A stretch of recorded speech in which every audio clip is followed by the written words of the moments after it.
জুমার দিনের জুমার সালাতের এত গুরুত্ব কেন? বিশ্বনবী জুমার দিনকে বলেছেন ঈদের দিন। কিসের দিন? কথা বলেন। আমাদের দুইটা ঈদ আছে না, ঈদ উল ফিতর, ঈদ উল আজহা। এর পাশাপাশি জুমার দিনকেও বিশ্বনবী সাল্লাল্লাহু আলাইহি ওয়াসাল্লাম বলেছেন হাদা ইয়াউমুল ঈদ, হাদা ইয়াউমুন জাআলাহুল্লাহু লাকুম ঈদান। তাবারানির হাদিস। বিশ্বনবী বলেছেন এটা এমন দিন যে দিনটাকে আল্লাহ তাআলা তোমাদের জন্য ঈদের দিন হিসেবে ঘোষণা দিয়েছেন। পড়েন আলহামদুলিল্লাহ। আল্লাহ তাআলার একটা বৈশিষ্ট্য হচ্ছে সুন্নাতুল্লাহি ফিত তাফদীল। এক এক জিনিসের উপর আল্লাহ এক এক জিনিসকে বৈশিষ্ট্যমণ্ডিত করেন, মর্যাদা দান করেন। ফাদ্দালা জামানান আলা জামান কামা ফাদ্দালা মাকানান আলা মাকান, ইনসানান আলা ইনসান। আল্লাহ ব্যক্তির উপর ব্যক্তিকে প্রাধান্য দেন, আল্লাহ সময়ের উপর সময়কে প্রাধান্য দেন, আল্লাহ স্থানের উপর স্থানকে প্রাধান্য দেন। এটা আল্লাহর সুন্নাত। এটা আল্লাহর কি?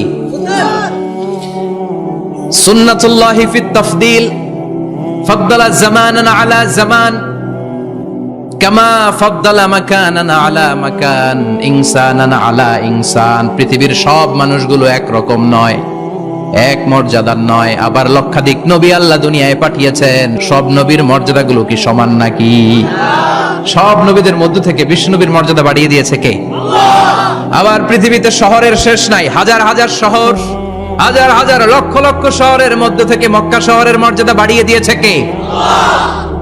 আবার এই পৃথিবীতে অনেকগুলো সময় আছে, অনেকগুলো রাত্রি আছে, অনেকগুলো ক্ষণ আছে, অনেকগুলো মুহূর্ত আছে। একটা মুহূর্তের উপর আরেকটা মুহূর্তকে প্রাধান্য দিয়েছে কে? বলেন তো, পৃথিবীতে সবচাইতে 365 দিনের মধ্যে শ্রেষ্ঠ দিন কোনটা? আরাফার দিন। কোন দিন? কথা বলেন। হজে যারা গিয়েছেন আরাফার দিন দেখেছেন না? ইজহার আর রেদা পরে আমরা লাব্বাইক আল্লাহুম্মা লাব্বাইক বলি। এটা সারা বছরের মধ্যে শ্রেষ্ঠ দিন।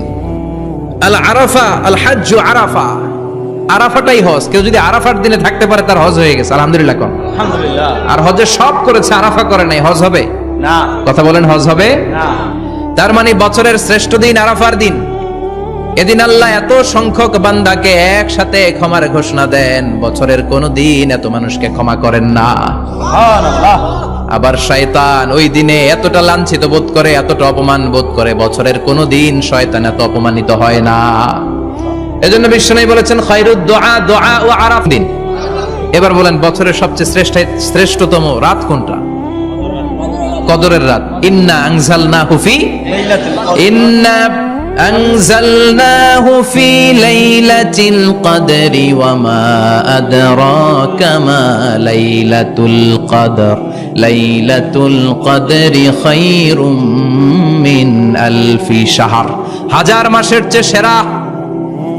ওই রাতে ইবাদত করলে হাজার মাস যাবত ইবাদত করলে যেই সওয়াব, ওই পরিমাণ সওয়াব আমলনামায় তুলে দিবে কে? আল্লাহ। শ্রেষ্ঠ রাত কদরের রাত। এবার বলেন বছরের সবচাইতে শ্রেষ্ঠতম মাস কোনটা? রমজান মাস।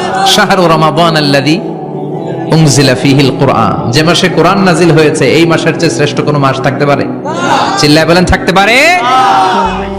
তার মানে বছরের শ্রেষ্ঠ দিন আরাফার দিন, বছরের শ্রেষ্ঠ রাত কদরের রাত, বছরের শ্রেষ্ঠতম মাস রমজান মাস। এবার বলেন সপ্তাহের মধ্যে শ্রেষ্ঠতম দিন কোনটা? বিশ্বনবী বললেন সাইয়্যিদুল আইয়াম, leader of the all days in the week. সপ্তাহের যতগুলো দিন আছে 7টা দিনের সর্দার হচ্ছে ইয়াউমুল জুমা, জুমার দিন। চিল্লায় পড়েন আল্লাহু আকবার। তার মানে বছরের শ্রেষ্ঠ দিন আরাফার দিন, বছরের শ্রেষ্ঠ রাত কদরের রাত, শ্রেষ্ঠ মাস রমজান মাস। আর 7 দিনের মধ্যে শ্রেষ্ঠতম দিন হচ্ছে জুমার দিন। কোন দিন? জুমার দিন। এই সূরাতুল জুমা নিয়ে আমরা কথা শুনবো ইনশাআল্লাহ। বলেন এটা সাধারণ দিন নয়। ফিহি খালাকাল্লাহু আদম। কালকের এই দিনটায়, এই জুমার দিনে আল্লাহ তাআলা সাইয়েদনা আদম আলাইহিস সালামকে তৈরি করেছে। সুবহানাল্লাহ। বিশ্বনবী বলেন লাম্মা খালাকাল্লাহু আদম ওয়া কানা তুলুহু 60 যিরাআন। আল্লাহ তাআলা যখন আদম আলাইহিস সালামকে তৈরি করলেন 60 হাত লম্বা করে তৈরি করলেন। সুবহানাল্লাহ। আর আমরাও যারা জান্নাতে ঢুকবো আমাদের আকৃতি থাকবে 60 হাত লম্বা। সুবহানাল্লাহ। মজা করে সুবহানাল্লাহ পড়তে পারলেন না? আল্লাহ সাইয়েদনা আদমকে তৈরি করলেন এই জুমার দিনে। আবার সাইয়েদনা আদম আলাইহিস সালামকে পৃথিবীর বুকে তিনি পাঠিয়ে দিয়েছিলেন এই জুমার দিনে। সুবহানাল্লাহ। কুলনা হাবিতু মিনহা জামিআ। ও Adam, go down with your wife. তোমার স্ত্রী হাওয়াকে নিয়ে পৃথিবীতে নামো। সাইয়েদনা আদম আলাইহিস সালামকে আল্লাহ তাআলা পাঠিয়েছিলেন শ্রীলঙ্কার একটা পাহাড়ে, অ্যাডামস পিক। ওখানে ঐতিহাসিকভাবে প্রমাণিত, এটা হাদিসে নেই, কুতুবুত তারিখে এসেছে। শ্রীলঙ্কা একটা পাহাড় আছে কলম্বো থেকে অনেক দূর, ওই পাহাড়ের চূড়ায় সাইয়েদনা আদম আলাইহিস সালামের ফুটপ্রিন্ট আছে। ফুটপ্রিন্ট মানে পায়ের ছাপ, সুবহানাল্লাহ পড়ে। এটারে বলে ফিঙ্গারপ্রিন্ট। এটারে কি বলে? পায়ের গুলারে একজনের আঙ্গুলের ছাপের সাথে একজনের আঙ্গুলের ছাপের মিল নাই। শুধু তাই না, আমার এই আঙ্গুলের সাথে এই আঙ্গুলের ছাপের কোনো মিল নাই। আয়াহসাবুল ইনসানু আল্লান নাজমা ইযামা বালা কাদিরিনা আলা আন নুসাউইয়া বানানা। আল্লাহ বলেন, গোলাম তুমি মনে করেছো তোমার হাড্ডি গুড্ডি পচে যাবে, তোমাকে আমি একত্রিত করে আবার বানাতে পারবো না? বানানো তো অনেক দূরের কথা, আমি যে তোমার আঙ্গুলের ছাপগুলো সংরক্ষণ করে রেখেছি। চিল্লায় পড়েন আল্লাহু আকবার। 1880 সালে স্যার ফ্রান্সিস গাল্টন নামে একজন বিজ্ঞানী, তিনি আবিষ্কার করেছেন যে আমাদের আঙ্গুলের ছাপগুলো আলাদা, ফিঙ্গারপ্রিন্ট আলাদা। এই 10টা আঙ্গুলের একটার সাথে আরেকটার কোনো মিল নাই। এই পৃথিবীতে যদি 600 কোটি মানুষ হয় তাহলে 6000 কোটি আঙ্গুল, একটা আঙ্গুলের সাথে আরেকটা আঙ্গুলের ছাপের মিল আছে? যারা সিগনেচার দিতে পারে না এরা কি দেয়? টিপসই দেয়। সুবহানাল্লাহ। কি ম্যাজিক আল্লাহ আঙ্গুলে রেখে দিয়েছে, একটা আঙ্গুলের ছাপের সাথে আরেকটা আঙ্গুলের ছাপের মিল নাই। এখন এই বায়োমেট্রিক অথেন্টিকেশনের জন্য অনেক জায়গায় দিতে হয়। ইমিগ্রেশন পাস করবেন, গিভ ইউর ফিঙ্গারপ্রিন্ট। ভিসা করবেন, Schengen visa, European visa, provide your fingerprint first. Canadian এম্বাসিতে গিয়েছিলাম, সব আঙ্গুলের আলাদা আলাদা ফিঙ্গারপ্রিন্ট রেখেছে। এখন এটা অথেন্টিকেশনের জন্য সিকিউরিটি পারপাস খুব গুরুত্বপূর্ণ। কিন্তু 1500 বছর আগে, 1880 মানে কি 200 বছর তো না, 200 বছর আগে বিজ্ঞানীরা আবিষ্কার করলো। 1500 বছর আগে সূরাতুল কিয়ামার ভিতরে ফিঙ্গারপ্রিন্টের কথা বলেছে কে? আল্লাহ। আর পায়েরটার বলে ফুটপ্রিন্ট। এটা প্রাণীদের ক্ষেত্রে প্রযোজ্য, কারণ প্রাণীদের আঙ্গুল নাই, আছে? ওদের আছে পা। বাঘের কয় পা? কথা কয় না, 4 পা। বাঘের হাত কয়টা? হাত নাই, ওদের পা, ফলে ওদের ফুটপ্রিন্ট লাগে। সুন্দরবনে কয়টা বাঘ আছে এটার একটা হিসাব আছে।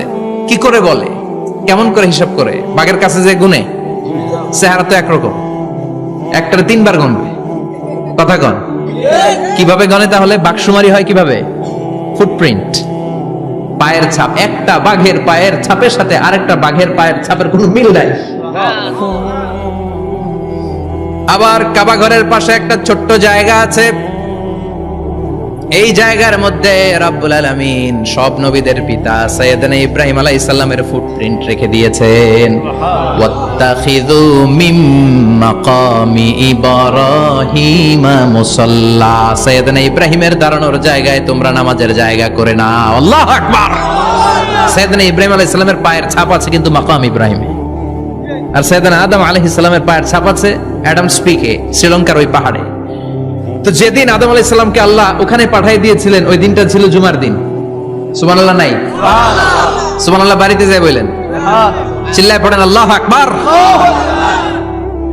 এরপরে সাইয়েদনা আদমকে পাঠানো হলো শ্রীলঙ্কায়, সাইয়্যিদাতুনা হাওয়া আলাইহিস সালামকে পাঠিয়ে দেয়া হলো সৌদি আরবের জেদ্দা শহরে। আরবিতে জেদ্দা বা জাদ্দা মানে দাদি। জেদ্দাতুন বা জাদ্দাতুন মানে কি? দাদি। হাওয়া আলাইহিস সালাম আমাদের সবার দাদি, ঠিক কিনা? ওনার নামে এই শহরের নাম। বছরের পর বছর সাইয়েদনা আদম আলাইহিস সালাম এবং হাওয়া আলাইহিস সালাম আল্লাহর কাছে ক্ষমা চাইলেন, আল্লাহ ভুল করে নিষিদ্ধ গাছের ফল খেয়েছি, তুমি মাফ করে দাও। আল্লাহ বললেন, আদম কয়েকটা কালিমা শিখিয়ে দেব, এই কালিমাগুলো পড়ে আমার কাছে দোয়া করো, আমি কবুল করে নিব। আল্লাহু আকবার। আল্লাহ শিখিয়ে দিলেন আর বললেন, আদম পড়া, রাব্বানা যালামনা আনফুসানা ওয়া ইল্লাম তাগফির লানা ওয়া তারহামনা লানাকুনান্না মিনাল খাসিরিন। ও আল্লাহ, জুলুম করেছি নাফসের উপর, ভুল করেছি, অন্যায় করেছি, আপনি যদি ক্ষমা না করে দেন আমরা শেষ হয়ে যাব, আমরা হালাক হয়ে যাব, ক্ষতিগ্রস্তদের মধ্যে শামিল হয়ে যাব, ঠিক কিনা? আল্লাহ সাইয়েদনা আদম আলাইহিস সালামের তওবা কবুল করলেন।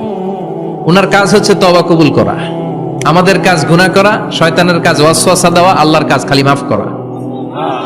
সুবহানাল্লাহ পড়বেন না? তাকাব্বালাল্লাহু তাওবাতা আদম ফি ইয়াউমিল জুমআহ। আল্লাহ যেদিন আদম আলাইহিস সালামের তাওবা যে কবুল করছেন, ঘোষণা দিয়েছেন, এই ঘোষণাটা ছিল জুমার দিনের ঘোষণা। আবার সাইয়েদনা আদমকে যেদিন রূহ কবজ করে আবার নিয়ে যাওয়া হয়, ওই দিনটাও ছিল জুমার দিন। পড়েন সুবহানাল্লাহ। পৃথিবীতে একজন মানুষই শুধু জানতেন যে তিনি পৃথিবীতে কতদিন বাঁচবেন, সেটা হচ্ছে সাইয়েদনা আদম আলাইহিস সালাম। ওনাকে বলে দেওয়া হয়েছিল উমরুকা আলফু সানা, তুমি পৃথিবীতে বাঁচবে 1000 বছর। কয় বছর? সাইয়েদনা আদমের সামনে অনেকগুলো রূহ রাখা হলো। সাইয়েদনা আদম বললেন, এরা কারা? আল্লাহ বললেন, এরা হচ্ছে নাসালুক, তোমার বংশধর, পৃথিবীতে তোমার পরে এরা পৃথিবীতে আসবে। সাইয়েদনা আদম বললেন, আল্লাহ ওই যে একটা রূহ দেখা যায়, এটার নাম কি? আল্লাহ বললেন, হাদা ইবনুকা দাউদ, এটা তোমার ছেলে দাউদ, সে দুনিয়াতে নবী হয়ে আসবে, তার ছেলে সুলাইমানও নবী হয়ে আসবে। সাইয়েদনা আদম বললেন, মাবুদ, আমার ছেলে দাউদের কত বছর হায়াত আপনি দিয়েছেন? আল্লাহ বললেন, 40 সানা, মাত্র 40 বছর, 4 ইয়ার্স। 40 বছর তোমার ছেলেটা বাঁচবে। ও আল্লাহ, আমি বাঁচবো কয় বছর? তুমি বাঁচবা 1000 বছর। সুবহানাল্লাহ। সাইয়েদনা আদম বললেন, মাবুদ, এত ফুটফুটে সুন্দর আমার ছেলে দাউদ, মাত্র 40 বছর দিলেন কেন? জিদ মিন উমরিহি, বাড়ায়া দেন। কি করেন? সুপারিশ করতেছে পোলার লাইগা কে? বাবা। আল্লাহ আপনি বাড়ায়া দেন। আল্লাহকে বাড়ানো যাবে না, লেখা হয়ে গেছে। রুফিআতিল আকলাম ওয়া জাফফাতিস সুহুফ, কলম তুলে নেওয়া হয়েছে আর কালি শুকায় গেছে, আর কিছু করা যাবে না। সাইয়েদনা আদম বললেন, মাবুদ, আমার 1000 বছর কেন দিলেন? আমার এই সুন্দর ফুটফুটে ছেলেটারে মাত্র শুধুমাত্র 40 বছর কেন দিলেন? ও মাবুদ, আমার 1000 বছরের দরকার নাই, আমার 1000 বছর থেকে 60 বছর আমি আমার ছেলেরে দিয়ে দিলাম। দাউদ আলাইহিস সালাম বাঁচবে 40 বছর, তো বাপ আদম যদি আরো 60 দেয়, 40 আর 60 মিলে কত হয়? 100। ভালো হিসাব বুঝে, 100। আর আদম আলাইহিস সালাম পেয়েছিলেন 1000 বছর, 60 কমে গেলে রইল কত? 940 বছর পৃথিবীতে থাকার পরে মালাকুল মাউত চলে এসেছে। কারণ এটা on time, the death will come on time, it never late, কখনো দেরি হয় না। আল্লাহ বললেন, লিকুল্লি উম্মাতিন আজালুন ফাইযা জাআ আজালুহুম লা ইস্তাখিরুনা সাআতান ওয়ালা ইস্তাকদিমুন। মৃত্যুর একটা নির্ধারিত সময় আমি বেঁধে দিয়েছি, অন টাইম, অন টাইমেই চলে আসে, 1 সেকেন্ড আগেও আসবে না, 1 সেকেন্ড পরেও আসবে না। 940 বছর বয়সে মালাকুল মাউত এসে হাজির, এসে বলল, জিইতু আন আকবাদা রূহাক, রূহ কবজ করতে আসছি। আদম আলাইহিস সালাম বললেন, রূহ কবজ করতে আসছো মানে? আমি বাঁচবো তো 1000 বছর। কয় বছর? মালাকুল মাউত বললেন, না না, ওই যে আগের কথা স্মরণ করেন, আপনি 60 বছর দিয়া দিয়েছিলেন। কয় না, আমি দেই নাই, আমি আরো বাঁচুম, আরো 60 বছর পাওনা আছি, আমি দেই নাই। মালাকুল মাউত বললেন, আপনি দিয়েছেন। আদম বলে, দেই নাই। মালাকুল মাউত বলে, আল্লাহ ঘটনা দেখেন, দিয়া কয় দেই নাই। আল্লাহ কয়, থাক, কথা কইস না, আয়া পড়। সুবহানাল্লাহ পড়েন। নাসিয়া আদম ফানাসিয়া বানু, ভুলে গেছেন উনি। আমরা ভুলে যাই, আমরা খেয়ে বলছি খাই নাই, নিছিলাম পকেটে, কয় নেই নাই। এরকম ডাকাইত আছে না নাই? নাসিয়া আদম ফানাসিয়া বানু, বিশ্বনবী বললেন, আদম ভুলেছে তো তার সন্তানরাও ভুলে যায়। জাহাদা আদম ফাজাহাদাত যুররিয়াতু, আদম অস্বীকার করেছে, তার সন্তানরাও অস্বীকার করে। সেদিন থেকে আল কিতাব ওয়া শুহুদ, মানে লিখে রাখার সিস্টেম আর সাক্ষীর সিস্টেম চালু হয়েছে। সুবহানাল্লাহ পড়েন। সুবহানাল্লাহ। 940 বছর বয়সে মালাকুল মাউত এসে আদম আলাইহিস সালামের রূহ নিতে পারে নাই। উনি 1000 বছর যখন হয়েছে তখন এসে সাইয়েদনা আদম আলাইহিস সালামের রূহ কবজ করেছে। যেই দিন পৃথিবীর প্রথম মানব, প্রথম নবীর রূহ মালাকুল মাউত দুনিয়া এসে কবজ করেছে, ওই দিনটাও ছিল জুমাবার। আল্লাহু আকবার। আবার বিশ্বনবী বললেন, লা তাকুমুস সাআ ইল্লা ফি ইয়াউমিল জুমআহ ইযা যুলজিলাতিল আরদু জিলজালাহা ওয়া আখরাজাতিল আরদু আসকালাহা ইযা রুজ্জাতিল আরদু রাজ্জান ওয়া বুসাতিল জিবালু বাসসা। কিয়ামতের দিন পৃথিবীটাকে একটা প্রকম্পন দিয়ে কাঁপিয়ে দিবে কে? আল্লাহ। মারাত্মক একটা ঝাঁকুনি দিবে আল্লাহ, পুরো পৃথিবীটা কেঁপে ভেঙে চুরে খান খান হয়ে যাবে। এই ঝাঁকুনি আর আর্থকোয়েক, ভূমিকম্প এর ঘটনাটা যেদিন ঘটবে ওই দিনটাও হচ্ছে জুমার দিন। চিৎকার করে পড়েন সুবহানাল্লাহ। তার মানে আদম সৃষ্টি হলো জুমার দিনে, দুনিয়ায় নামিয়ে দেয়া হলো জুমার দিনে, তওবা কবুল করে নেওয়া হলো জুমার দিনে, রূহ কবজ করা হলো জুমার দিনে, আবার কিয়ামত সংগঠিত হবে জুমার দিনে। পড়েন সুবহানাল্লাহ।